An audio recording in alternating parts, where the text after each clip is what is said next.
Bom dia a todos que já fizeram login. Nós vamos esperar mais uns 2 minutinhos para deixar os demais participantes entrar e já vamos iniciar com o nosso webinar.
Bom dia a todos.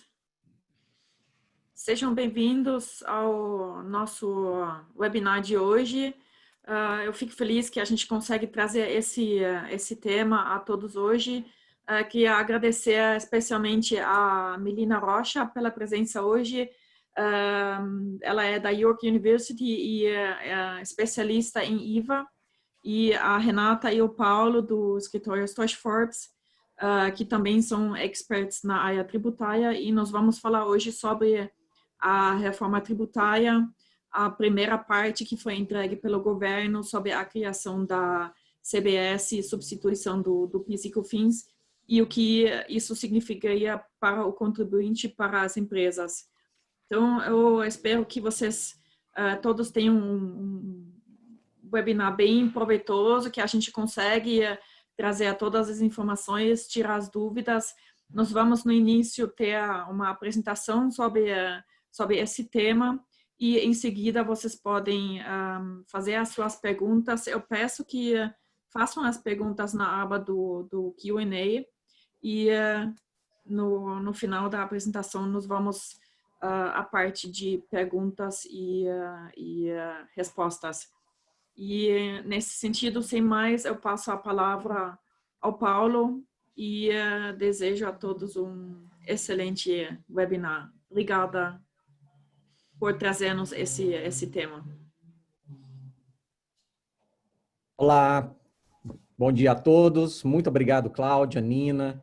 É um tema extremamente atual, extremamente importante, né? A minha fala aqui hoje vai ser muito mais para localizar todo mundo dentro desse cenário. Depois eu vou passar a palavra para a Melina, que é expert em VAT, em IVA, Mehrwertsteuer, falando em alemão. Ela tem participado de todos os debates relevantes aqui no Brasil sobre, né, a reforma tributária da tributação indireta sobre consumo. E depois minha sócia, Renata, vai fazer seus comentários críticos sobre essa proposta, esse projeto de lei do governo, né, enviado pelo governo federal. Renata é uma das advogadas mais admiradas do Brasil. Eu queria não ser sócia dela, mas ser estagiária dela para aprender mais e mais. Mas também, sem mais delongas, eu vou só compartilhar a minha tela com vocês, porque muitas vezes a gente não tem noção do mundo que nós vivemos, do mundo tributário que nós vivemos no Brasil, e especificamente por que o governo federal está começando por PIS e COFINS, né? Essa reforma tributária. O ser humano, ele acostuma muito com as coisas boas e ruins e se esquece totalmente da realidade, né? Ontem a gente estava discutindo no escritório a questão da explosão que teve no Líbano, que morreram até agora, acho que 150 pessoas, mas todos os dias no Brasil estão morrendo mais de 1.000 por Covid. Isso ficou já banalizado. E a gente já vive nesse caos tributário há muito tempo, né? Então, eu estou querendo voltar a dar um choque em vocês para passar depois a bomba, né, para a Melina, né, tentar descascar esse abacaxi, né? Eu vou só compartilhar na tela aqui com vocês. Vamos lá. Espero que todos estejam vendo. Se alguém tiver algum problema, por favor, basta falar.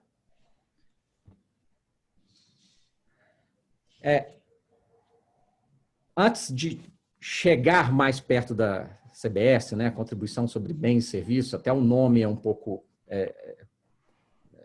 criticado hoje, a gente tem que entender a matriz tributária brasileira, né? Quando a gente olha esses gráficos que eu coloquei, à esquerda, essa pizza, 52% da nossa carga tributária aqui no Brasil, ela é composta por tributos sobre o consumo. Então, a matriz tributária brasileira, ela é necessariamente sobre o consumo, é a maior parte. E se a gente dá uma olhada nesses 17% aqui, que são tributos sobre a renda, sobre o lucro, se a gente pensar que as empresas que estão no Simples e as empresas que estão no lucro presumido, elas calculam o lucro tributável com base na receita bruta, faturamento, então, como PIS e COFINS são tributos, na minha visão, indiretos, estamos falando aqui também que imposto de renda e CSLL, para esses dois grupos, também são tributos sobre o consumo.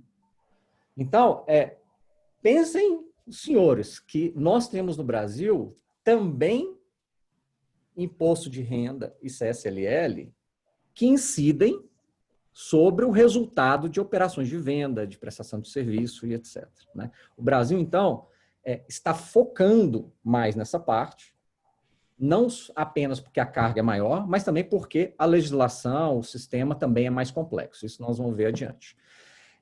Quando a gente compara com os outros países, a gente pode ver a grande diferença entre a alocação de carga no Brasil e, por exemplo, para país da OCDE, muito similar aos países da América Latina, quando a gente vê esse gráfico aqui à direita, né?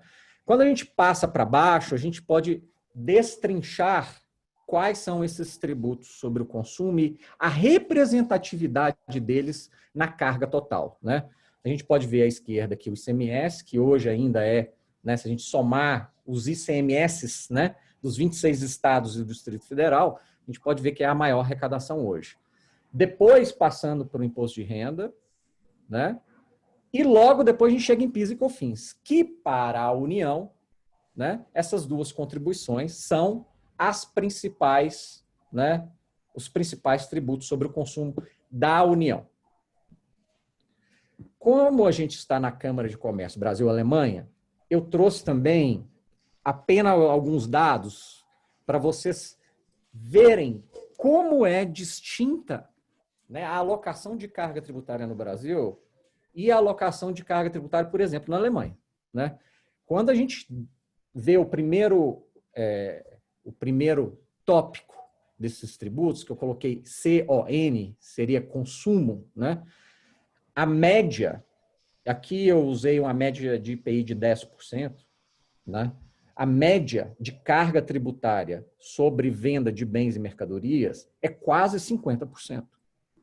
Quando a gente olha para a Alemanha, né, o Mehrwertsteuer, a gente está falando, ou Umsatzsteuer, depende, né, é mais conhecido como Mehrwertsteuer, mas o termo técnico é Umsatzsteuer.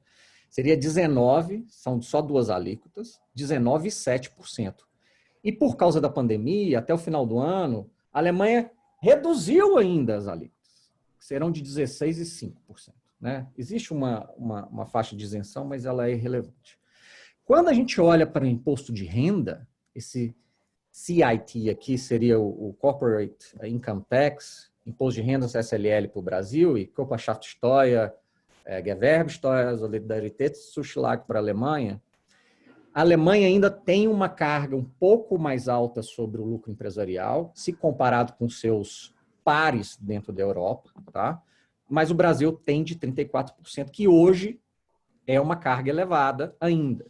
Mas quando a gente vai para o imposto de renda da pessoa física, que é esse embaixo, comparativamente, a carga tributária no Brasil é menor, bem menor, do que a carga na Alemanha. Né? A gente está falando de algo em torno de 47,5% carga máxima, né? A alíquota máxima, e ainda a gente poderia colocar mais um tributo que não existe no Brasil, que é o Kirchensteuer. Mas quando a gente vê para os dividendos, ainda há uma retenção que no Brasil não existe. Então, a gente consegue visualizar que a carga na Alemanha ela é mais alta, né, com uma base sobre a renda, enquanto no Brasil a carga mais alta está sobre o consumo. E alguns outros impostos comparativamente, para vocês verem também que o Brasil ele se esquece de outras bases tributáveis, né? Como o ITCMD, o ITBI, e eu poderia aqui citar várias outras, né? Enquanto na Alemanha esses outros tributos são mais altos, no Brasil eles são mais baixos. Então, como nós vimos, o foco é tributação sobre consumo. Então, hoje nós temos dois principais projetos de reforma, rodando no Senado, de origem do Senado, que é a PEC 110, outra muito discutida, que está mais madura, que é a PEC 45, né? Origem na Câmara dos Deputados, e o governo federal, recentemente, né, nos trouxe o seu plano de reforma, logicamente, dos tributos que lhe pertencem, como a CBS, que nós vamos falar hoje, que é essa primeira fase.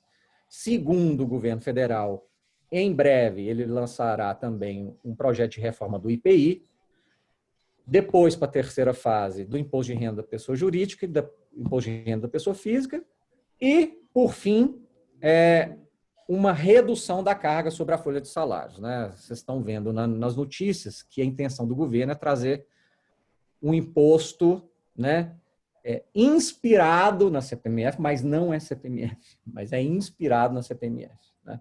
Hoje nós vamos falar dessa primeira fase. Por que PIS e COFINS? Não só porque esses tributos são os principais sobre o consumo pertencentes à União, mas porque são os mais complexos, os que mais trazem problemas, os que mais trazem contencioso. Aqui eu coloquei apenas, essa apresentação ela vai ser distribuída para vocês, mas para os senhores verem a complexidade que nós estamos vivendo. Né? Nós temos diversos regimes. Né? Quando eu coloco não cumulativo, ele é só parcialmente. A gente tem cumulativo, substituição tributária, monofasia. Nós temos diversas alíquotas.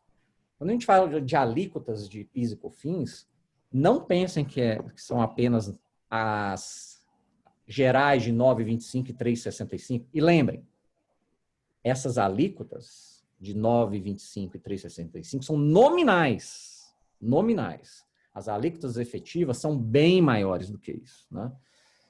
Bases de cálculos distintas.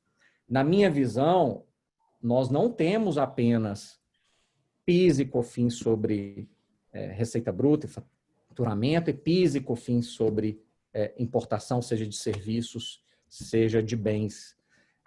Nós temos diversos tributos dentro de um mesmo nome, que é PIS e COFINS. São diversos tributos, principalmente se a gente pega o artigo 4º do Código Tributário Nacional.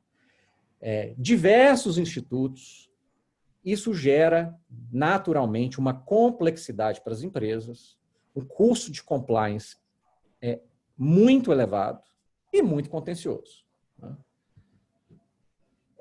Agora, até um alerta, vamos tomar muito cuidado com o que a gente vê na mídia. Muito cuidado, inclusive, com o que pessoas, até com muito conhecimento de direito tributário, elas se esquecem que a gente tem que pensar que a teoria sem a prática, ela é muito vazia. Tem que pensar efetivamente do que estamos falando. Qual é o impacto? Tá? Eu coloquei esses dois gráficos para vocês entenderem que do número de empresas hoje no Brasil, 74% delas, número de empresas, estão no Simples. E desse total, 19% apuram o lucro e pagam o PIS e COFINS cumulativos pelo lucro presumido. Então, nós estamos falando de 19%. Apenas 3% das empresas no Brasil, né, apuram o lucro pelo lucro real, pelo sistema do lucro real. Quando a gente passa para a segunda pizza, que a gente está falando de receita bruta, diferentemente do primeiro gráfico, 82% da receita bruta, por exemplo, também da coleta de PIS e COFINS para a União, está no lucro real. Os gráficos se invertem. Então, de número de empresas, o maior número apura Simples e lucro presumido.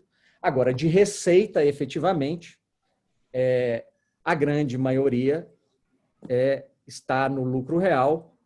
Depois a gente passa para lucro presumido e as empresas que estão no Simples. Então, de representatividade econômica, a gente está falando de lucro real. De representatividade de número de empresas, a gente está falando de Simples e lucro presumido.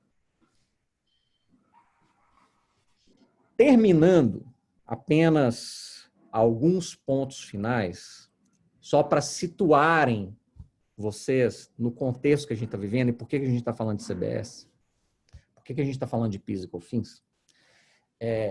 Depois de ler esse projeto diversas vezes, lendo e relendo, a ideia central, na minha visão, ela é muito positiva, né? Hoje de manhã, não sei se vocês conseguiram ler um artigo do Everardo Maciel no Estadão, que é um dos especialistas em direito tributário que eu mais respeito. É uma pessoa extremamente inteligente, mas ele tem uma visão diferente da minha em relação à reforma tributária, né? Eu acho que do jeito que nós temos hoje o nosso sistema, é um vaso que está quebrado. Efetivamente, se a gente conseguir alguma coisa, vai ser para juntar pecinhas. A gente precisa, na minha visão, de algo diferente. É como se querer ir atrás de um objetivo, tá? Mas que a experiência já nos mostrou que a gente nunca vai atingir. Quando a gente lê o texto, e não é só dele, mas de diversos, existem diversas medidas que a gente poderia melhorar, mas pelo histórico, pela experiência e a própria economia brasileira, é impossível se chegar a esse ponto. Eu sou da década de 70 e eu acho que muita gente aqui também acabou vendo esse seriado infantil, o seriado Chaves, e uma das principais personagens é o Kiko, e o sonho dele é ter uma bola quadrada, né? Esse seriado muito forte na década de 70, depois na década de 80, se vocês não viram, com certeza seus filhos conseguiram assistir e gostaram muito. O sonho dele era ter uma bola quadrada, e nunca conseguiu. O que a gente está tentando fazer com medidas apenas pontuais é tentar ir atrás de um IVA que funciona em mais de 160 países, funciona, tem seus problemas? Tem, mas funciona, né? Mas nunca vamos chegar, né, a ter um IVA. Nunca. O que nós temos no Brasil são tributos distintos sobre o consumo. Nós não temos nenhum IVA aqui no Brasil. A gente pode chegar perto em algumas coisas, em alguns pontos, mas não temos nenhum tributo, seja ISS, ICMS, IPI, PIS e COFINS, não temos nenhum. Né? Ir atrás dessa bola quadrada é uma utopia. Né? A gente precisa colocar o manto do IVA. A gente não pode querer ir atrás de um tributo e continuar com o manto antigo, com as ideias antigas, com os sistemas antigos. Né? Então, é a mesma coisa que efetivamente colocar um pé dentro da banheira e deixar o outro de fora. Né? A gente precisa efetivamente mergulhar. Nós estamos falando de 5 tributos, no mínimo, sendo substituídos por 2 tributos. Tá? Então, não pensem que são só 2 tributos sendo substituídos por um tributo. Né? Ainda vão ficar, até de acordo com o artigo 4º do CTN, estamos falando de 2 tributos ao final. A economia é circular, ela não é linear. Quando a gente pensa em diferença de alíquotas, a carga vai aumentar. Ninguém hoje consegue dizer, talvez o governo federal, que a carga vai aumentar ou diminuir. A gente precisa entender que os sistemas cumulativos, eles causam resíduos dentro dos preços. Quando os prestadores de serviço no lucro presumido presta serviço para um outro prestador de serviço, aquele PIS e COFINS estão inseridos dentro do preço. Que o prestador de serviço não vê. Ele vê o preço, não vê o tributo. Por consequência, quando esse outro prestador de serviço presta serviço para uma indústria e ele está no lucro presumido, a mesma coisa. Quando o prestador de serviço compra insumos e materiais para prestar o seu serviço e esse vendedor está no lucro presumido ou apura o PIS e COFINS pelo sistema cumulativo, ele também não vê os tributos PIS e COFINS que ele está pagando. Ele vê o preço final. Né? Então, a gente não consegue visualizar de forma clara se essa alíquota de 12%, mas com um regime mais neutro, efetivamente, no final das contas, estamos falando de um aumento de carga na cadeia produtiva ou não. A gente não consegue enxergar. Ninguém consegue enxergar isso ainda. A gente tem feito muito trabalho para os nossos clientes, mesmo que recente seja esse projeto, de tentar quantificar qual que seria o impacto econômico. Mas a gente é bem claro ao falar que, olha, nós conseguimos ter uma noção, mas o todo é impossível.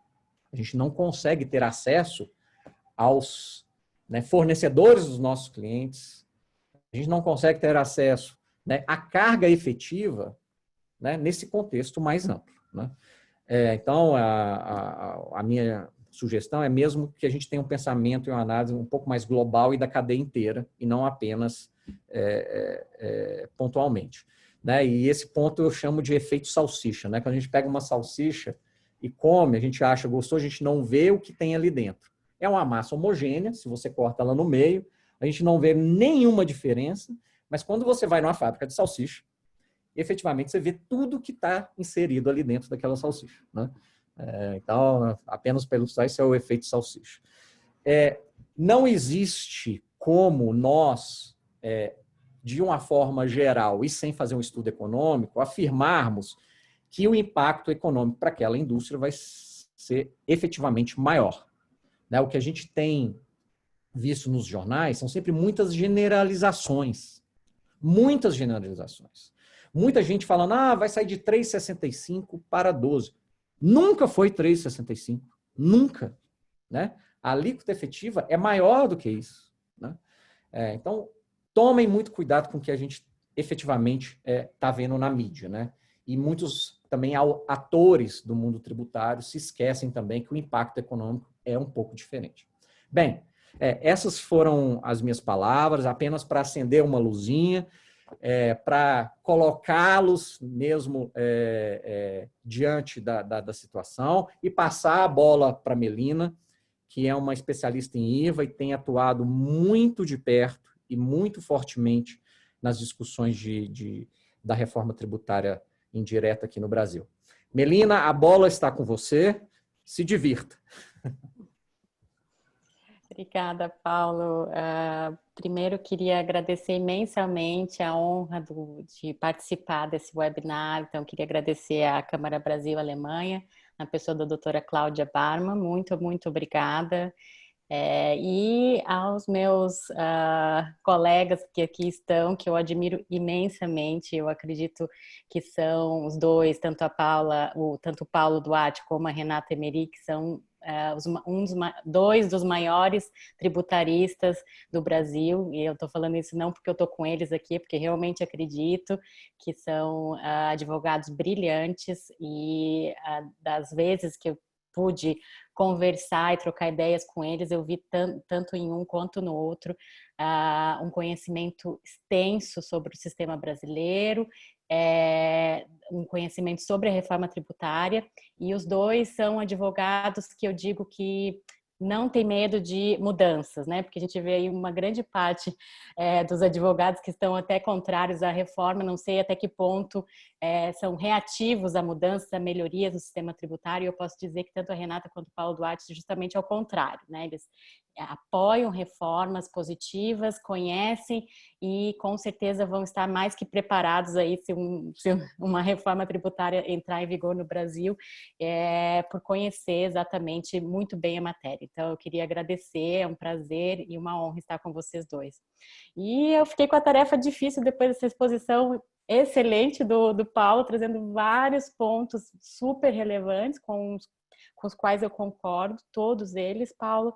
E, bom, o que eu queria fazer, então, Paulo justamente colocou esse contexto mais geral do âmbito da reforma tributária, não só da CBS, mas das PECs 45 e 110, então, justamente isso que eu queria trazer, né?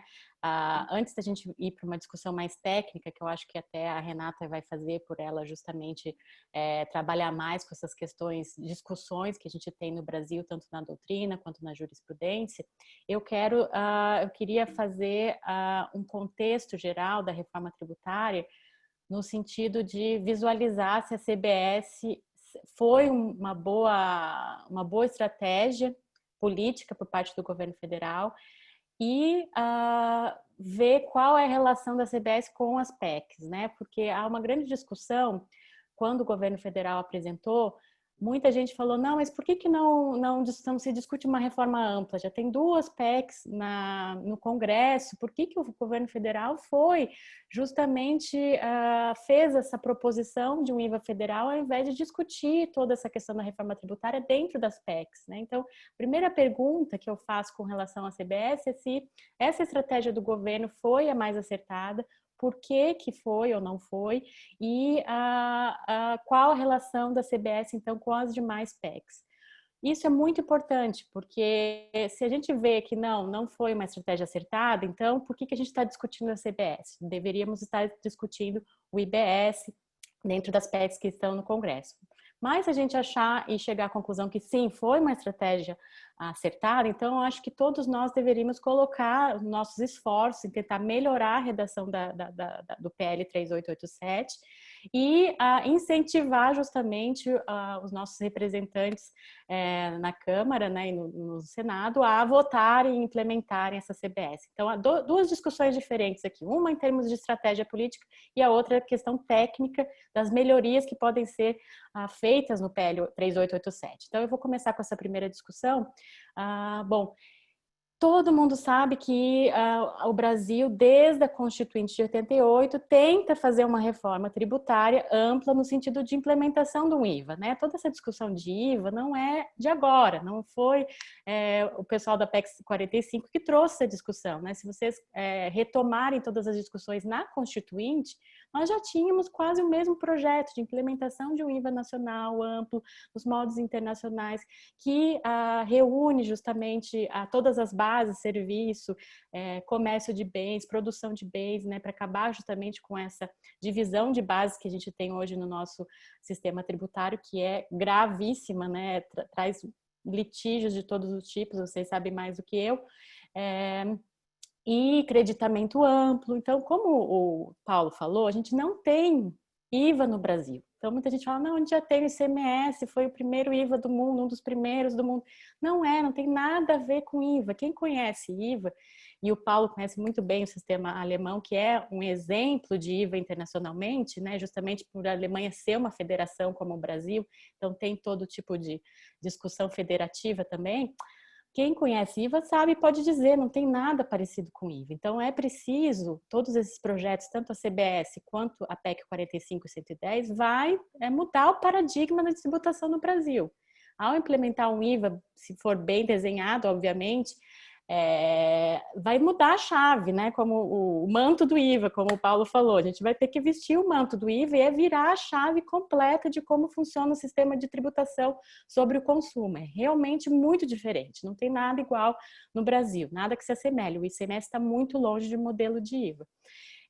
Bom, dito isso, então, em termos políticos, né, voltando, o que aconteceu? O governo federal, desde a campanha, ele já tinha essa expectativa de criar um IVA dual, né, em que se separasse as discussões da esfera federal, criasse um IVA federal, como foi proposto pela CBS, e esse IVA federal reuniria a PIS e a COFINS, as duas contribuições, e tornaria o IPI como imposto seletivo.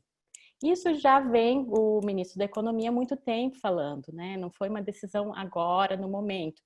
E por que eu acho que essa decisão foi a decisão mais acertada? Então, se a gente vê essas discussões desde a Constituinte e todas as tentativas que foram feitas de reforma tributária, nós tivemos uma grande no governo Fernando Henrique e outra também grande no governo Lula.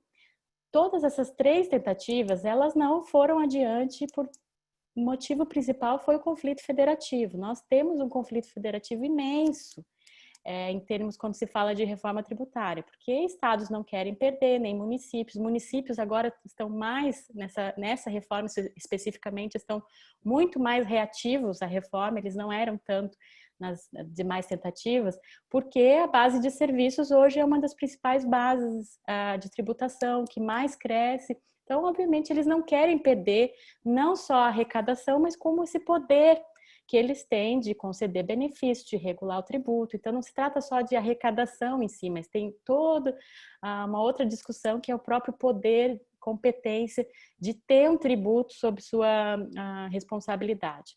Então, nós temos toda essa discussão. Então, eu acredito que a proposta da CBS deve ser vista de forma otimista, essa estratégia de começar pelo IVA federal, porque por mais que o governo tenha falado, ontem a gente teve uma audiência pública com o ministro Paulo Guedes, e ele foi um pouco ambíguo o discurso, no sentido que ele sempre fala, não, a gente vai apresentar a CBS, mas vai continuar negociando a PEC 45, 110 para um IVA nacional, e a CBS não teria nada, poderia se acoplar, né? A palavra que eles usam é acoplamento. A gente quer acoplar a CBS num futuro IVA nacional. Então, ao mesmo tempo que eles falam isso, essa estratégia de acoplamento, eles também falam a questão do IVA dual, que daí seria uma outra proposta, que eu até participei da formulação da proposta que foi feita pelo IPEA em 2017, então, que seria manter dois IVAs separados. É um pouco ambígua a fala, né, do ministro. Mas, enfim, se nós considerarmos essa questão do acoplamento, fato é que a PEC 45 e 110, elas não têm nenhuma perspectiva de aprovação a curto prazo. Por que isso? Porque nós temos, o próprio Tostes falou isso, ontem o ministro falou diversas vezes, alguns pontos de dissenso com estados e municípios. Enquanto não se chegar a um acordo com eles com relação a esses pontos, e aí eu vou citar e explicar três pontos que me preocupam imensamente, não vai ser aprovado nenhuma PEC. Então, assim, vamos ser realistas, né? Porque depois que a CBS foi implementada, a gente vê diariamente nos jornais várias pessoas, várias entrevistas, no sentido de que não, há espaço político para uma reforma ampla. Há consenso com os estados. Que mais? Temos melhor estratégia, uma reforma ampla e há ambiente político. Não, assim, eu realmente, sendo realista, eu não vejo nenhum ambiente político para aprovação de uma reforma ampla agora. Por quê? Então, quais são os pontos de dissenso que o Tostes e o ministro Paulo Guedes falou ontem? Eles falaram 7, né, o Tostes, mas eu vou citar somente 3 que são os mais críticos. O primeiro é a questão que os estados reivindicam 2 fundos de compensação, um fundo de equalização, um fundo de compensação de exportadores, estados exportadores. Essa é a primeira reivindicação dos estados. Então, eles sempre se manifestam no sentido de que sim, a gente apoia um IVA apoiamos o IVA nacional, entramos no jogo, mas a gente quer esses fundos como compensação. E aí, bom, a gente sabe que a União, esses fundos seriam custeados pela União, nós sabemos que a União está chegando com uma dívida pública próxima a 100% do PIB. Ontem o ministro Paulo Guedes, foi muito boa a fala dele, que ele deixou claro, ele falou não vai ter fundos, a gente não vai financiar, a União não vai financiar, vocês não podem passar conta para a União, e nós estamos sem condições, nós não vamos passar isso para gerações futuras, porque quando se cria um fundo às custas da União, você está gerando uma despesa para gerações futuras. E ele deixou muito claro em várias partes da fala dele ontem. A gente não vai financiar. Se vocês querem entrar no IVA nacional, vamos todos correr risco de diminuir a arrecadação ou de perdas, mas a gente não vai financiar nenhum fundo.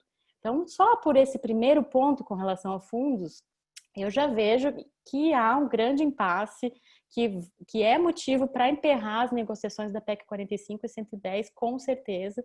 E são as mesmas discussões que já estavam presentes nas outras reformas. As outras reformas já pararam justamente por conta de fundos, de distribuição de receitas. Então, a gente tem a mesma história se repetindo agora. Então, esse primeiro ponto é crucial e é por isso que a curto prazo eu não vejo o deslinde dessa questão. A segunda questão, e só mais um detalhe antes com relação a essa questão dos fundos. A gente tem um contexto de crise, né, que não podemos de maneira alguma deixar de lado, que é a crise econômica que vem do coronavírus e que com certeza vai reduzir justamente a margem de negociação para qualquer fundo com relação a estados e municípios. Bom, as crises financeiras econômicas também estiveram presentes em outras tentativas de reforma tributária. Então, a reforma do Fernando Henrique parou também por conta da crise asiática e russa na época, a gente teve a moratória russa naquele período, e por isso o governo falou, não, nesse contexto de crise eu não posso me comprometer com nenhuma reforma ampla. Isso no governo Fernando Henrique. No governo Lula, 2008, tivemos também a crise financeira de 2008, né, que apesar do presidente na época falar que era só uma marolinha, a gente viu que os efeitos não foram pequenos. E a crise de 2008 também foi um dos grandes motivos para que a reforma do governo Lula não passasse. Claramente os estados falaram, não, nesse contexto de crise a gente não tem como prever perdas, a gente não pode entrar numa reforma tributária que tenha a mínima possibilidade de perdas de arrecadação. Então essas duas reformas também travaram por conta das crises e agora a gente tem uma crise sem precedentes. Então, assim, também teremos que levar em consideração esse contexto que vai também contribuir para o não andamento dessas reformas mais amplas. E aí, além disso tudo, nós temos um outro ponto que, ao meu ver, é muito relevante e quase ninguém tem falado nisso, né? Porque a PEC 45, vou falar mais da PEC 45 que eu tenho mais afinidade, conheço mais, e que está sendo mais discutida como uma possibilidade viável, né? A PEC 45, ela prevê a competência compartilhada entre União, Estados e municípios. Mas não só a competência, a criação do tributo, ela também prevê a gestão, administração, regulação compartilhada por meio de uma agência tributária nacional. E essa agência tributária nacional não há nada previsto como vai se dar a governança, né? Então a gente não sabe qual vai ser o papel da União, qual vai ser o peso da União, dos estados e municípios nas decisões, como vai se dar a representatividade dos municípios, a gente não tem nada. Então, você imagina a União aceitar entrar, que eu chamo sempre de balaio de gato, aceitar entrar nesse esquema de repartição de competência, repartição de gestão e administração, sem saber qual vai ser o peso que ela vai ter na administração do tributo, né? É uma coisa muito incerta ainda. E todo mundo sabe que não basta criar o tributo na Constituição, criar a lei complementar, depois disso nós vamos ter uma vasta necessidade de regulação, de definição, de resposta a consultas. E aí tem que ter um afinamento entre União, Estados e municípios também aí, uma definição de como essa agência vai funcionar, porque senão a União não vai topar entrar nessa discussão junto com os demais entes. E por fim, o terceiro ponto que eu acho que também vai criar entraves à discussão é a questão da alíquota, né? Ontem também o ministro Paulo Guedes falou diversas vezes, porque um dos pontos da CBS é que a alíquota estaria muito alta. E, bom, o governo fala e repete que essa alíquota é a alíquota necessária para manter a carga tributária atual. Realmente eu não posso falar porque eu não fiz contas. Eu acho que, como o Paulo muito bem falou, é quase impossível, até mesmo para o governo federal, fazer as contas e chegar a um exato número, porque tamanhos são os regimes diferenciados, tamanhos são... bom, é impossível. Eu acho que é impossível mesmo para o governo federal. Mas eles falam que sim, que não há aumento de carga tributária.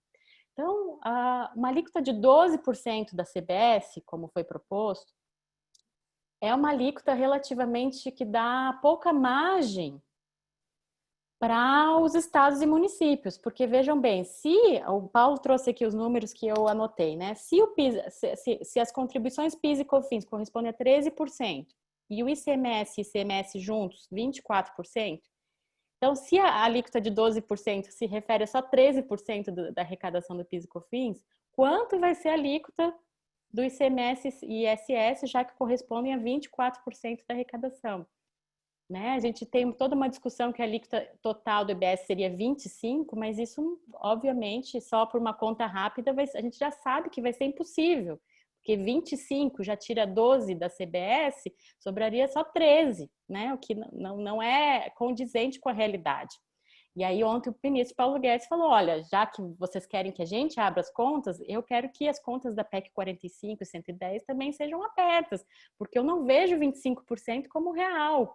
Né? Eu acho que a alíquota vai chegar perto de 30%, se não ultrapassar. Ele muito bem falou isso. E eu concordo com relação a isso. Então, essa briga de alíquotas, né? Imagina você tributar 30% sobre o consumo, é uma alíquota altíssima, altíssima, sem precedentes no mundo. Eu acho que a alíquota mais alta que eu tenho conhecimento é a alíquota da Índia, que é 28%. A alíquota maior, a Índia tem vários patamares, então a maior é 28%. Acho que o Chile também tem uma alíquota alta, se eu não me engano, assim. Então, você imagina, cada coisa que você comprar, cada serviço, você paga 30% ou mais que 30% de tributo, é altíssima, é altíssima. E aí, claro que você tem toda outra discussão de que, como o Paulo muito bem falou, a gente já paga isso ou até mais, né? O Paulo falou ali 49% sobre consumo. Então, a gente tem que entrar numa outra discussão que é a redução das despesas públicas, né, enxugamento do Estado, e também passar muito mais essa carga tributária para o imposto de renda. Mas aí é uma outra discussão que a gente não vai entrar aqui. Só quero pontuar que a alíquota e a distribuição de alíquota entre os entes também vai ser uma discussão fortíssima. Então, por tudo isso, eu acredito que a CBS é muito bem-vinda, porque se a gente não tem a curto prazo nenhuma expectativa de aprovação das PECs, vamos começar pelo mais simples, né? Que é justamente o governo federal arrumar a casa através da PIS e COFINS, e depois a gente vê o que faz, ou entra na discussão de IVA nacional, continua tentando resolver essas questões, ou torna a PEC 45 um IVA estadual. A União está fora, já tem o próprio IVA, e aí a PEC 45 vira um IVA estadual, já que não vai ter discussão com o governo federal. Então é muito mais fácil você começar pela esfera federal, já roda um IVA, né? A gente vai discutir se é um IVA ou não, na esfera federal, já tem um modelo para os estados e municípios de como vai funcionar, e assim até possibilita essa transição de forma mais rápida, né? Vamos lembrar que a PEC 45 prevê um prazo de transição de 10 anos. Então, se a CBS for aprovada, já é uma transição, né? Uma transição para o que vai ser no futuro um IVA mais amplo ou um IVA estadual. Então, já é uma transição. Esse aumento que se fala de alíquota de carga tributária é justamente uma transição para já não ir a 30%, por exemplo, né? Por mais que isso já seja pago pelas empresas. Então, eu vejo com muito otimismo essa estratégia do governo federal. Eu acredito que a CBS deve ir em frente, ser aprovada, ser implementada, principalmente porque prevê esse prazo tão curto de 6 meses. Então, também a gente pode discutir até que ponto as empresas podem se adaptar num prazo tão curto, mas eu acredito que sim, muito uma estratégia foi muito boa. E aí, passando rapidamente para a segunda discussão, e aí eu vou falar brevemente, realmente, que é a estratégia, se essa estratégia foi tecnicamente executada de uma maneira positiva, se foi bem executada no PL 3887.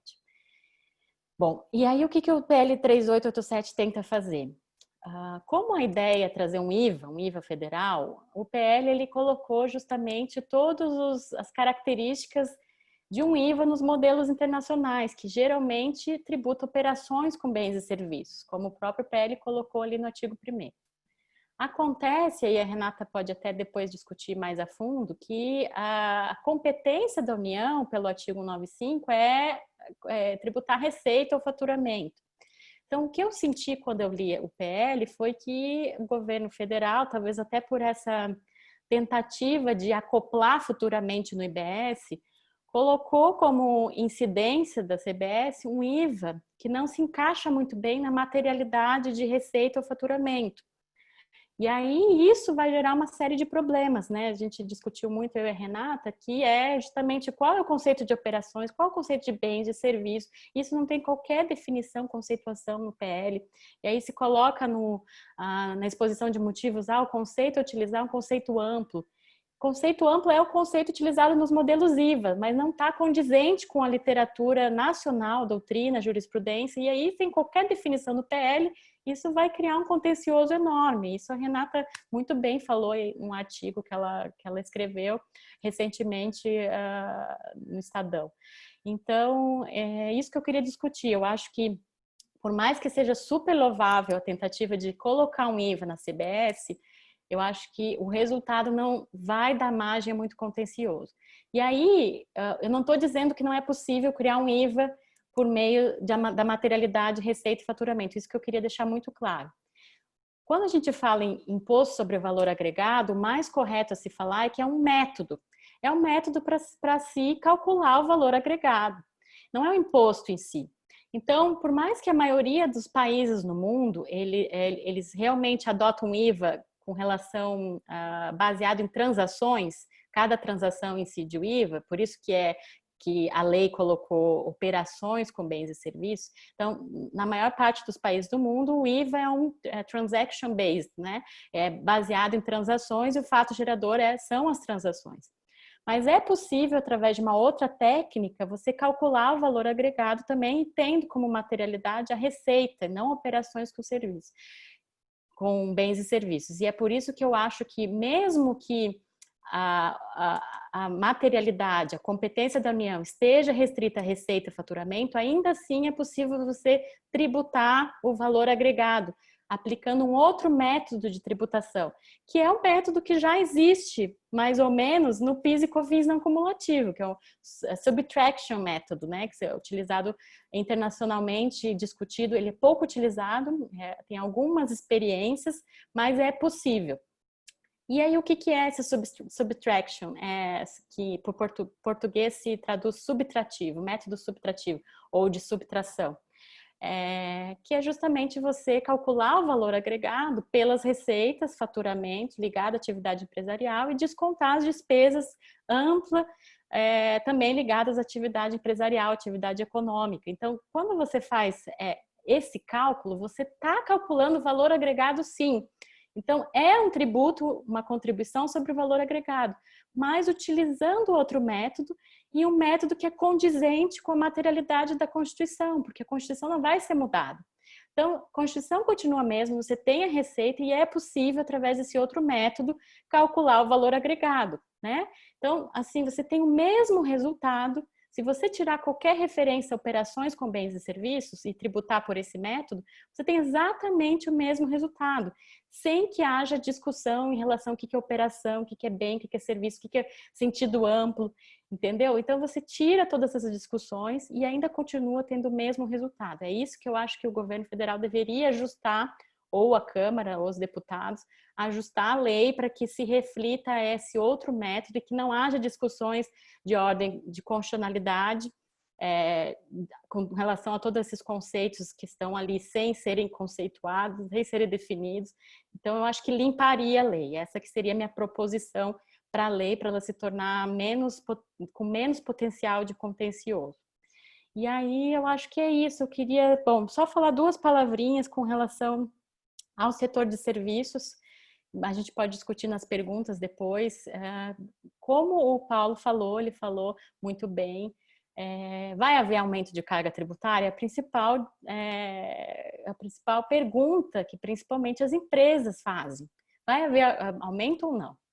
E aí, como o Paulo falou, esse aumento, a gente não pode dizer que vai haver aumento global, mas tem que ver setorialmente, né? De forma cada setor se vai haver aumento. As consequências vão ser diversas. Por quê? Porque hoje a gente tem uma subtributação do setor de serviços. Isso é fato, não precisa fazer nenhuma conta. A gente vê que o setor de serviços, esses 19% que estão submetidos ao lucro presumido, a maior parte dessa porcentagem são prestadores de serviço. E além disso, o ISS também tem uma alíquota bem mais baixa se comparado com ICMS e IPI. Então, o setor de serviços, historicamente, é um setor subtributado. E aí, quando você aplica uma alíquota única para todos os setores, o que acontece é que essa alíquota única vai aumentar, de certa forma, a carga tributária para o setor de serviços e diminuir, vai fazer um balanceamento entre os setores. Né? Quem está pagando muito, como o Paulo falou, quase 49%, quase 50%, vai ter que pagar menos, obviamente, enquanto o setor de serviços vai pagar realmente um pouco mais. E aí o governo responde a isso falando, não, mas o setor de serviços é só quem presta para o consumidor final, que vai realmente ver essa percepção do aumento de carga tributária, não os que estão no meio da cadeia, porque quem está no meio da cadeia vai se creditar, né, do tributo. É verdade, mas a grande questão é que um aumento tão abrupto da cadeia, um aumento tão abrupto da alíquota, como está sendo feito, não vai dar margem para os prestadores de serviço passarem isso no preço. O que eles vão ter que fazer, eles vão ter que absorver parte dessa alíquota, né, no lucro, na margem que eles têm.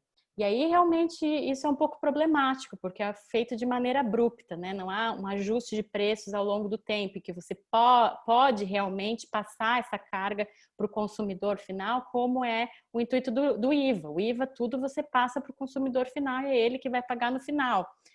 O IVA é baseado, como o Paulo falou, nessa premissa de neutralidade, de não pagamento na cadeia.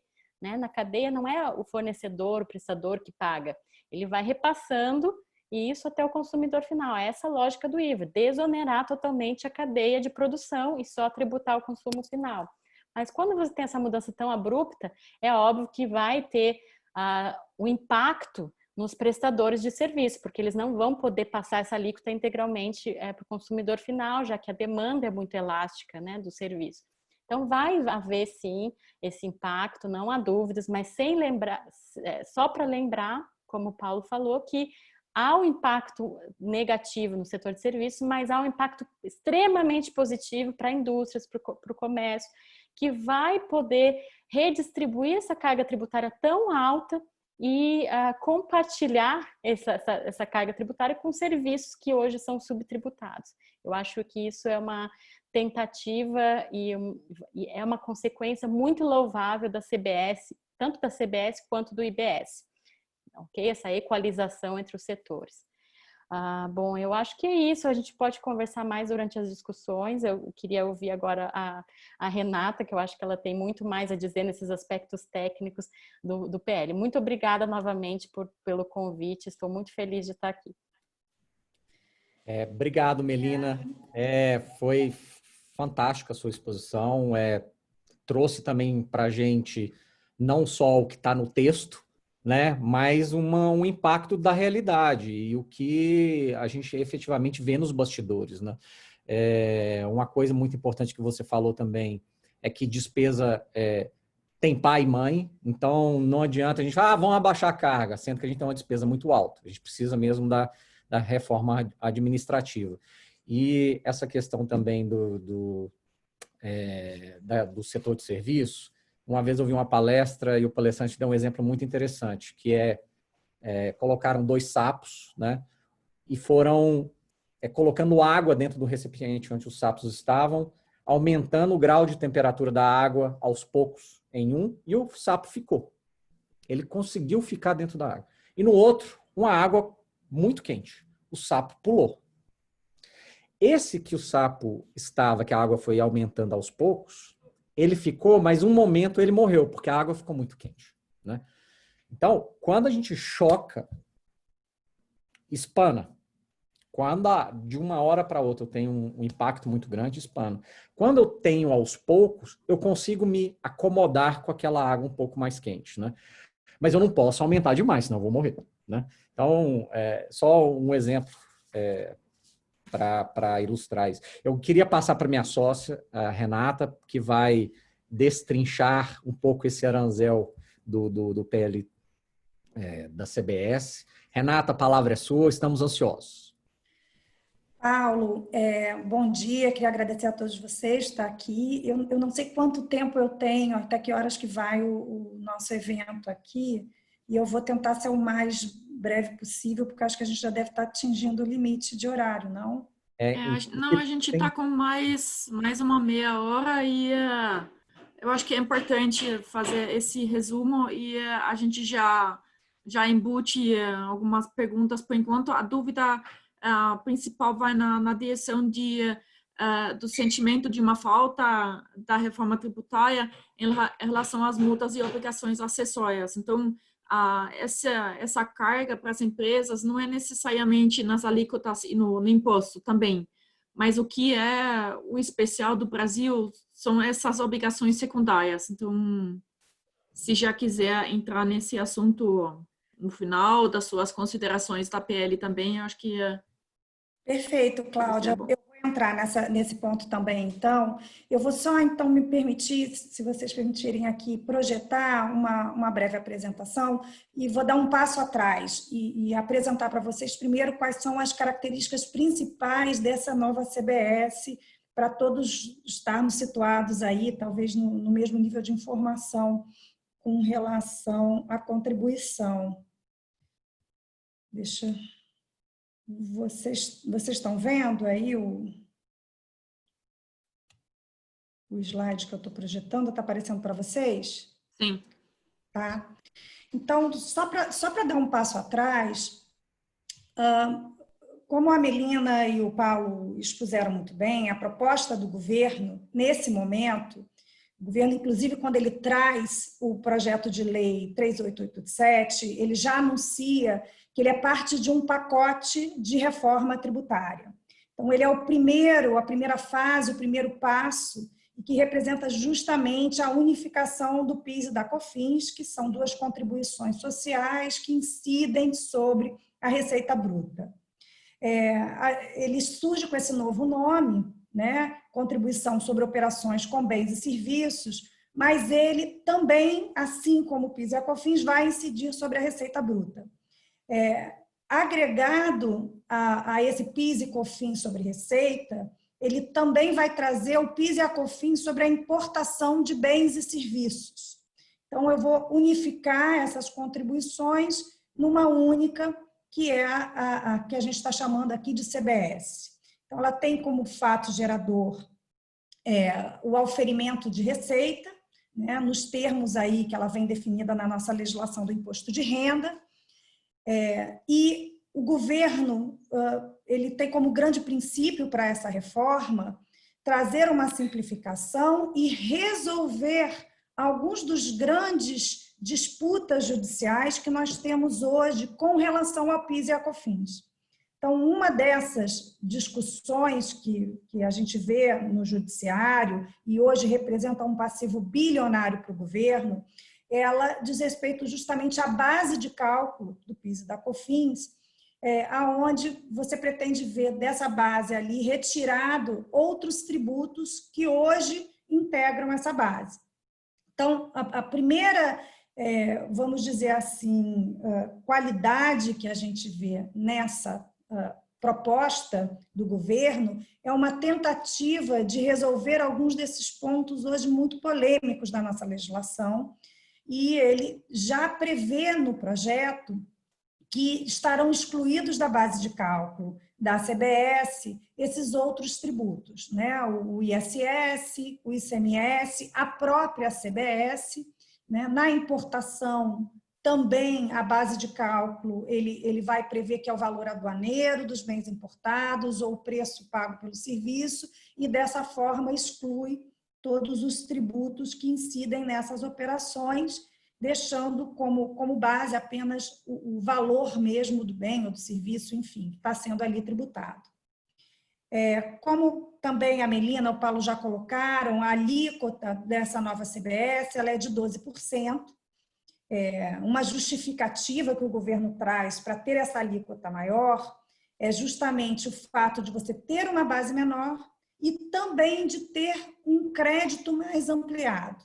Então, como eu me referi antes, o governo aproveita essa proposta, esse projeto, para resolver alguns contenciosos, algumas brigas que hoje, né, as empresas têm no judiciário em relação ao PIS e a COFINS.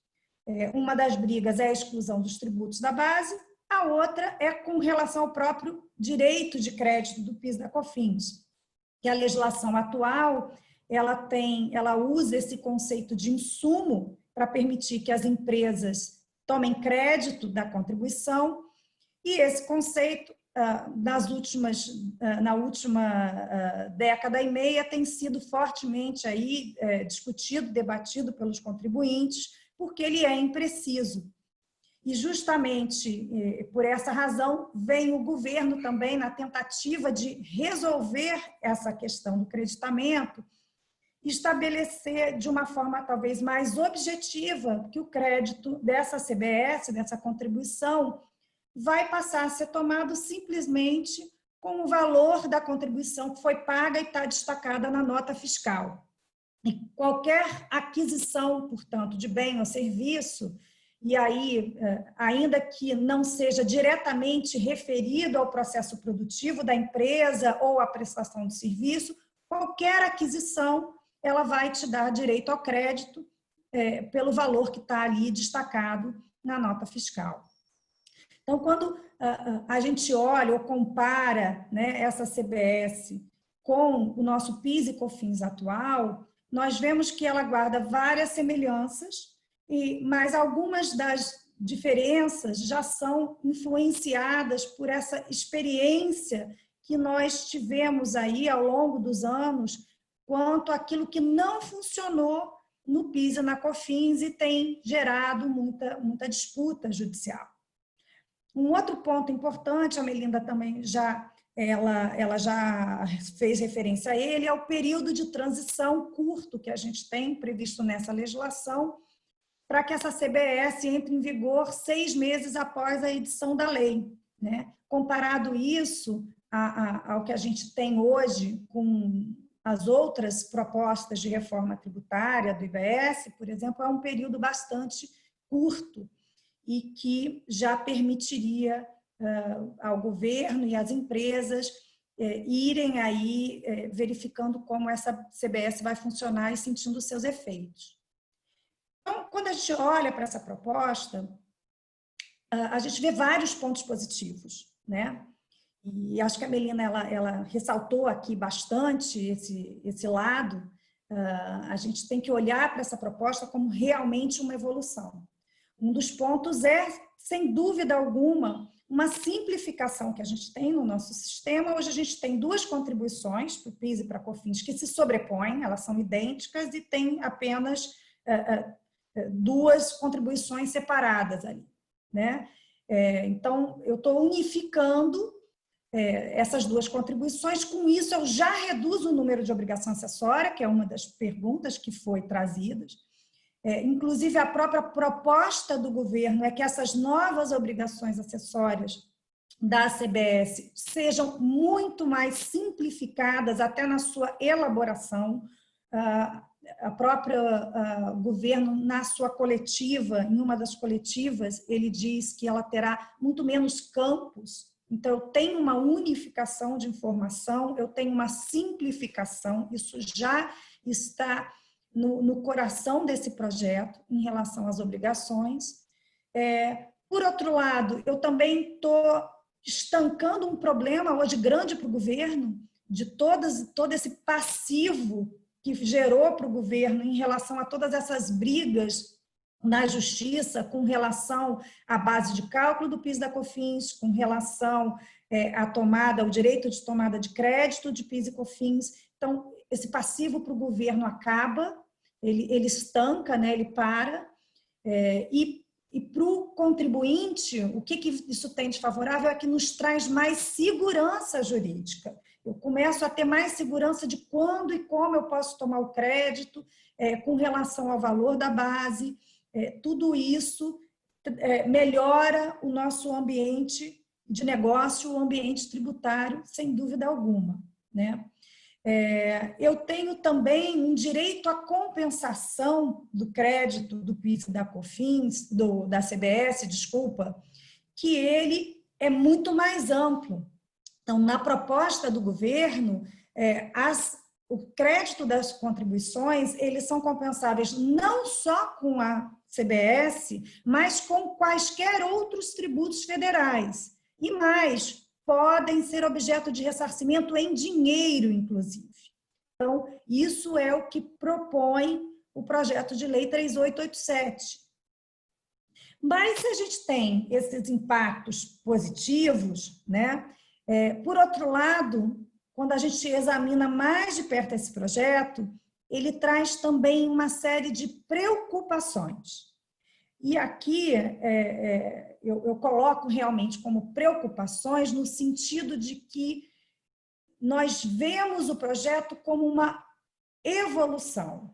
Nós estamos realmente caminhando para um sistema mais racional, mais simples, apesar de ser um passo talvez tímido do governo nessa altura, ele é um passo para frente. E, pensando dessa forma, nós vemos que o projeto ele tem imperfeições, mas que a gente pode trabalhar sobre elas para chegar ao projeto ideal, ou melhor, que vá justamente resolver essas preocupações que a gente tem identificado nesse momento no projeto, que aí está. E que preocupações são essas? Ora, o projeto, ele vem prever que a CBS vai incidir sobre a receita bruta segundo a definição da lei do imposto de renda. Eu vou tentar aqui ser mais simples e didática na minha fala, mas não tem como eu não entrar em alguns aspectos técnicos, né?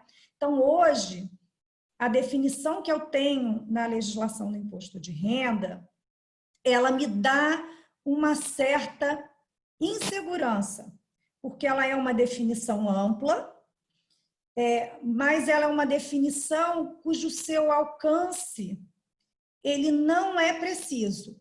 A Receita Federal, ela entende, por exemplo, que esse conceito de receita bruta se aplica a toda e qualquer receita, enquanto que nós temos uma interpretação, nós, digamos, os tributaristas, né, que militam nesse meio, de que ela não poderia alcançar todas, mas estaria restrita às das atividades principais, vamos chegar assim. E justamente esse contraste ou essa diferença de como nós interpretamos o tamanho da receita bruta que é tributável, vai gerar essas preocupações com relação, por exemplo, se seriam tributáveis, né, as receitas da venda de bens do ativo não circulante. O que eu estou querendo dizer com ativo não circulante? O imobilizado, por exemplo, que a empresa vem a vender, ou uma participação societária. Então, isso afeta diretamente operações, grandes operações, né, de fusões e aquisições, que são importantes para a atração de investimento, inclusive. Hoje eu tenho uma exclusão expressa na legislação do PIS e da COFINS, que diz que esse tipo de receita não está sujeita à tributação. No entanto, nesse projeto da CBS, eu não tenho a mesma exclusão. E aí toda a discussão vai ficar quanto a qual o tamanho da receita bruta, como é que eu interpreto a legislação para dizer qual o tamanho dessa receita bruta para saber se isso está dentro ou está fora. Isso traz insegurança. E a gente sabe que a receita, até por uma postura histórica, tende a ter uma interpretação que é mais ampliada. Outra questão é a própria tributação dos dividendos e da equivalência patrimonial. Hoje eu tenho, de novo, uma exclusão expressa no texto da legislação do PIS e da COFINS. Eu não trouxe para dentro desse projeto a mesma exclusão, o que, de novo, vai trazer a dúvida se esses valores serão tributados. Agora, vai trazer a dúvida para determinados tipos de empresa, porque para uma holding, por exemplo, cuja atividade principal é participar no capital de outras empresas, sem dúvida alguma, por esse texto que a gente tem aqui da CBS, dividendo, equivalência, juros sobre capital próprio, tudo isso será tributado. Então, quando a gente compara, nós estamos saindo hoje do PIS e da COFINS, onde esses valores estão expressamente excluídos, para uma nova contribuição aonde nós não temos essa exclusão de uma maneira clara. Quero entender eu que, como no IVA europeu, não são tributadas as operações com participações societárias, nem os dividendos, que talvez tenha sido, de fato, um equívoco nesse projeto. E, até porque ele se distancia justamente da experiência do IVA na qual foi inspirada a CBS. Então, é um ponto de preocupação muito importante, ele afeta investimentos, afeta as empresas em geral, e que precisa ser, sim, trabalhado nesse projeto, ajustado, para que esses valores fiquem expressamente, essas receitas excluídas da tributação por essa nova contribuição. Um outro ponto que também nos preocupa é o conceito de exportação.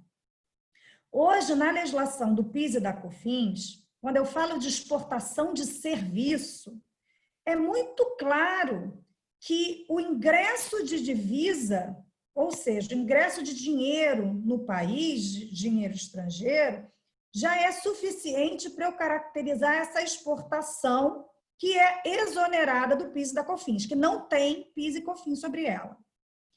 Só que o texto da CBS, ele diz que eu vou considerar exonerado, ou seja, que não vai ter CBS na exportação para o exterior. Ponto. Quando a gente está falando de uma mercadoria, a exportação para o exterior, né, é a saída do território brasileiro, é a própria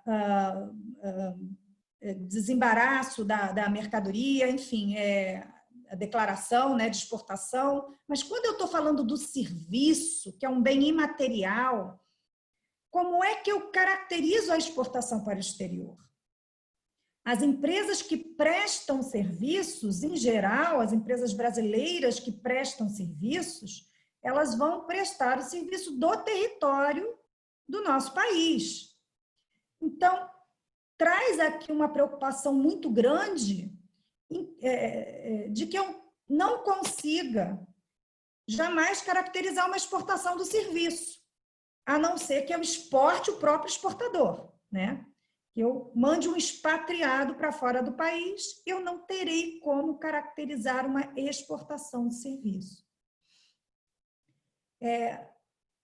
Outra preocupação que traz para a gente, aí ligada também a essa questão dos serviços, é o conceito de serviço que vem veiculado dentro desse projeto.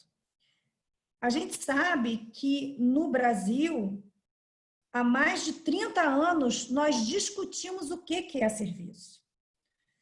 O nosso direito, ele é de origem romana e está muito preso a alguns conceitos antigos, conceitos de obrigação de dar, obrigação de fazer, no caso do serviço, obrigação de fazer, enfim.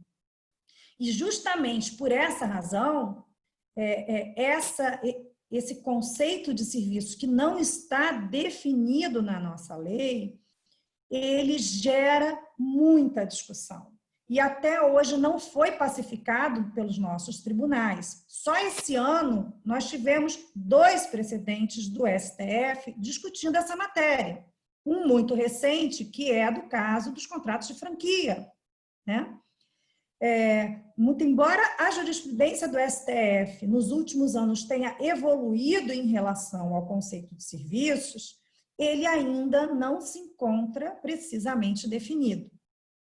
Ora, no projeto da CBS, eu trago um conceito de serviços, especialmente para fins de importação, que é um conceito ampliado, que vai para além daquilo que a nossa própria doutrina, vamos dizer assim, reconhece como serviço, porque eu vou tratar como tal o licenciamento de direitos intangíveis. Aqui, eu já, a partida, vejo que nós vamos passar mais 20 anos brigando com relação a esse conceito. Para além disso, se comparado com o que a gente tem hoje no PIS e na COFINS, também é uma diferença substancial, porque a própria Receita Federal hoje reconhece que a importação de serviços não abarca, não abrange o licenciamento de direitos. Eu tenho manifestação expressa da Receita Federal dizendo que o licenciamento de direitos não está sujeito ao PIS e COFINS importação. Então, eu trago um conceito ampliado, diferente do que hoje a gente tem no tratamento do PIS e COFINS importação, e um conceito que a gente já sabe a partir daqui vai gerar muito contencioso judicial. E aí eu tenho outras coisas. Eu tenho, por exemplo, uma limitação ao direito de crédito, né? Ao crédito escritural do PIS e da COFINS. Hoje, o crédito escritural ele não tem prescrição. Eu posso deixar ele lá na minha contabilidade e usar ele, eu não tenho limite de prazo. A lei da CBS vem trazer um limite. Esse limite é de 5 anos. Mas a CBS eu posso o crédito compensar com qualquer tributo federal e pedir ressarcimento. Posso. Mas não está claro nesse projeto se eu entrar com pedido de ressarcimento, se isso vai interromper ou suspender o prazo de 5 anos, o prazo para extinção, para perda do direito. E a gente sabe, na prática, qualquer empresa que já tenha feito um pedido de ressarcimento, que a Receita senta em cima e fica anos. E isso significa que, se eu não tiver claro que esse pedido vai interromper a fluência desse prazo de 5 anos, no final das contas, eu não vou receber, né, esse valor. Então, isso é um ponto importante também para dar efetividade ao próprio princípio que está na lei, que é de eu poder, de fato, recuperar os créditos da CBS.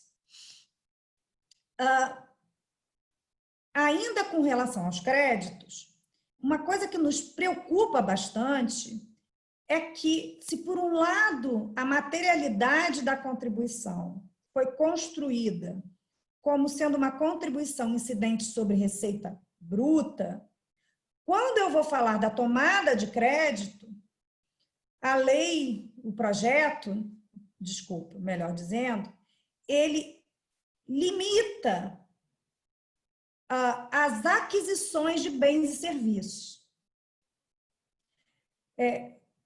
E aí, até ontem, vinha discutindo esse ponto com o Paulo, ele levantava muito bem. Se eu for pensar numa locação, por exemplo, de um equipamento, né, no aluguel de um imóvel, eu não estou adquirindo um bem e nem um serviço. Então, essa própria redação utilizada pela lei, ela pode dar, ela cria, né, uma, vamos dizer assim, incompatibilidade entre o âmbito de incidência da contribuição, que é muito mais amplo, é sobre receitas totais da empresa, e aquelas situações em que eu tenho direito a tomar o crédito da CBS, que fica restringido, então, a negócios translativos de propriedade, né, a aquisição, e a bens e serviços. E aí eu volto na discussão, o que é serviço? Então, isso também me traz, além de uma assimetria, também me traz insegurança com relação ao crédito, que o governo pensava ter resolvido com a mera nota fiscal. Outro ponto que também me preocupa diz respeito aos incentivos fiscais. O governo ele tem, desde sempre,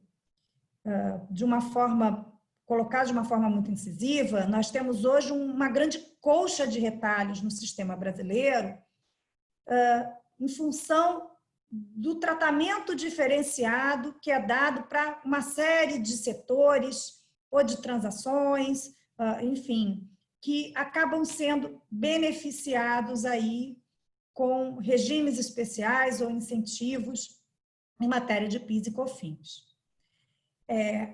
Existe uma regra no nosso direito e que o governo tentou muito bem preservar nesse projeto, que é a de impossibilidade de se revogar, né, ou a necessária preservação dos incentivos fiscais que são concedidos por prazo certo e sob condição. E isso está lá no projeto. O problema é que o projeto de lei 3887, quando ele vem trazer essa garantia de preservação dos regimes fiscais, ele diz que está preservando os benefícios de PIS e COFINS. Mas não é isso que a gente precisa, porque o PIS e a COFINS são revogados, deixam de existir por esse projeto. O que nós precisamos é que esses benefícios sejam estendidos para a CBS. E, nesse ponto, o projeto é falho, porque ele prevê a manutenção do benefício para o PIS e a COFINS, mas não prevê a sua extensão nas mesmas condições e pelo mesmo prazo para a CBS, que é um novo tributo. Então, se nós formos pensar aí regimes como o REID, que é para projetos de infraestrutura, como o RETID, na área de defesa, como o Reporto, né, para os portos, todos esses regimes, todos esses incentivos ficariam prejudicados pela criação de uma nova contribuição, né, enquanto os benefícios que foram concedidos lá atrás e, enfim, com base nos quais essas empresas elas calcularam o budget dos seus projetos, eles se referiam ao PIS e à COFINS, que já não mais existirão. Um outro ponto, e aí até para eu finalizar, eu acredito que eu tenha coberto pelo menos quase todos os pontos de preocupação que estão aqui na apresentação, mas só para eu não deixar de mencionar, é também a questão da venda do estabelecimento. E esse ponto é importante porque é bastante usual no Brasil que uma empresa ela venda apenas um estabelecimento seu. Numa operação como essa, normalmente o estabelecimento segue com todos os seus bens, inclusive o seu estoque, né? E por isso, o crédito dos tributos tem que seguir, acompanhar o estoque daquele estabelecimento. Dentro do projeto de lei da CBS, tem uma regra que veda, que impede a transferência de créditos da contribuição. E essa regra tem como exceção justamente os casos de sucessão empresarial, né? Como que é a terminologia usada nesse projeto. Acontece que, em direito, nós temos o que a gente chama de sucessão universal, que acontece nos casos de fusão, cisão e incorporação, ou seja, naqueles casos em que extingue, morre, né, a empresa, e aí a empresa que sobrevive, quem remanesce, que seria, no caso, aquela que que é nova, resultante da fusão, ou a incorporadora, no caso de uma incorporação, ela sucede, ela adquire todos os bens e as obrigações da empresa que morreu. E eu tenho outros casos que a gente tem, na verdade, não é uma sucessão universal e apenas parcial, e essa é a situação do estabelecimento, onde a nosso direito civil prevê apenas uma sucessão de débitos, mas não prevê sucessão de créditos. E aí fica a dúvida, como é que vai se passar no caso do estabelecimento? Porque a sucessão, seja no direito civil, seja no nosso próprio direito tributário, no caso do estabelecimento, ela não é universal, ela é parcial. E aí você imagina comprar um estabelecimento e receber um estoque zerado de crédito da contribuição. Então, isso vai jogar o custo lá para cima, né? E simplesmente inviabilizar o trespasse de estabelecimento, a venda do estabelecimento como um modelo de negócio.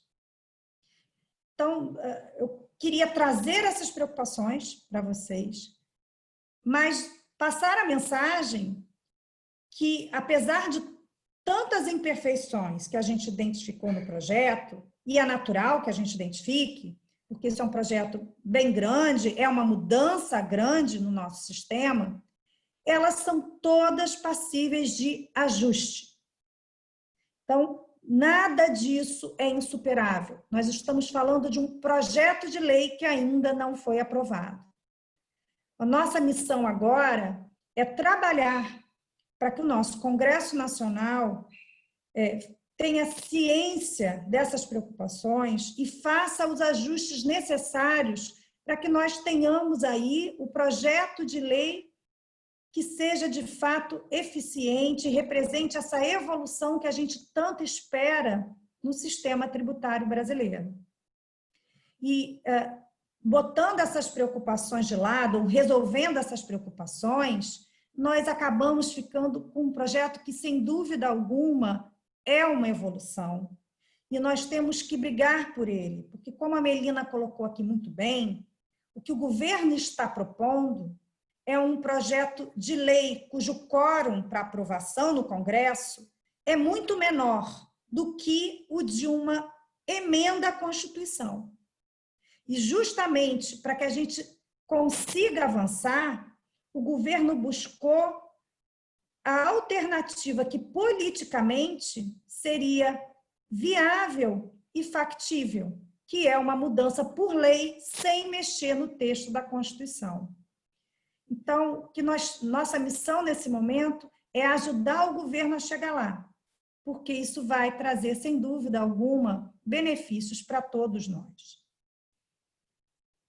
Cláudia, eu passo a palavra para você.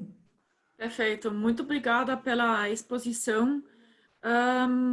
Acho que foi muito importante e eu acho o fato de a gente não ter perguntas adicionais mostra que, como é um projeto de lei novo, era importante de repassar o conteúdo dessa lei para os participantes, para que eles possam ter uma base melhor para formar uma opinião sobre esse projeto da reforma. Então, nesse sentido, eu gostaria de agradecer muito a essa exposição bem didática, bem compreensível. E antes de todo mundo se desligar, eu gostaria de pedir para ficarem na linha. A gente ainda vai lançar a nossa pesquisa de satisfação. Então, eu convido a todos a participarem dessa. E agradeço muito a participação da Melina, da Renata e do Paulo, e eu acho que eles conseguiam trazer bastante desse conteúdo mais específico, o que o projeto traz, o que significa para as empresas, o que ainda está por vir. Então, nós vamos continuar acompanhando e também as mencionadas próximos passos da reforma, vamos acompanhar, vamos trazer eventos nesse sentido e eu espero poder dar as boas-vindas a todos os participantes para esses próximos eventos também.